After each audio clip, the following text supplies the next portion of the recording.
ഹൈദറേ,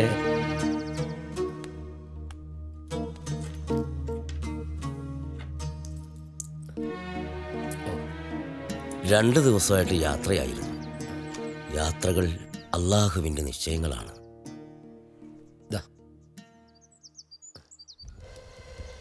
മിനിഞ്ഞാന്ന് മീനങ്ങാടി പള്ളി കിടന്നു. ഇന്നലെ പാനൂര് കുഴപ്പമായതുകൊണ്ട് ഇങ്ങോട്ടേക്ക് ബസ് വരുന്നില്ലായിരുന്നു. അസുമയിലാരെ കണ്ടേ പിന്നെ മനസ്സിലാകപ്പാടൊരു വിഷമം.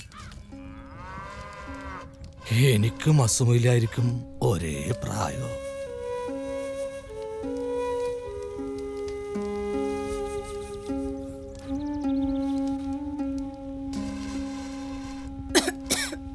നീ ആ പുക തിന്നണ്ട.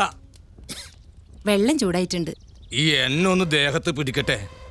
ആ, എന്നോട് പറയാൻ വന്ന കാര്യം മറന്നു. വരുന്ന വഴിയിൽ ബസ്സിൽ കണ്ടൊരു പഴയ ചങ്ങാതിയാ പറഞ്ഞത്. ഹജ്ജ് കമ്മിറ്റി ഈ കൊല്ലത്തെ ഹജ്ജിനുള്ള അപേക്ഷ വിളിച്ചിട്ടുണ്ട്. കഴിഞ്ഞ കൊല്ലം കൊണ്ടുപോയതിൽ ഇരട്ടി ആളുകൾ ഇക്കൊല്ലം കൊണ്ടുപോകുന്നു. ഈ കൊല്ലം നമുക്കൊന്ന് ശ്രമിക്കണം. നമ്മളെ കൊണ്ട് കൂട്ടിയാ കൂടുവോ? എല്ലാത്തിനും പടച്ചോനൊരു വഴികാട്ടി തരും. സമ്പത്തും ആരോഗ്യമുള്ള മുസൽമാനും മാത്രമേ പടച്ചോ ഹജ്ജ് നിർബന്ധാക്കിയിട്ടുള്ളൂ. എന്നാലും ഇതെൻ്റെ ഒരു മോഹ.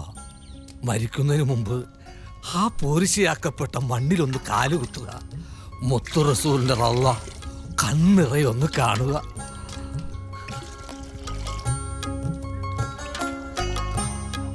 അഞ്ചു നേരം പഠിച്ചവനോട് ആ ഒരു തേട്ടം തന്നെയാ. ഉടയോന്റെ നോട്ടം അടിയാന്റെ കൽബ് കൊള്ളുന്നല്ലേ. അവനൊരു വഴി കാണിച്ചു തരാതിരിക്കില്ല.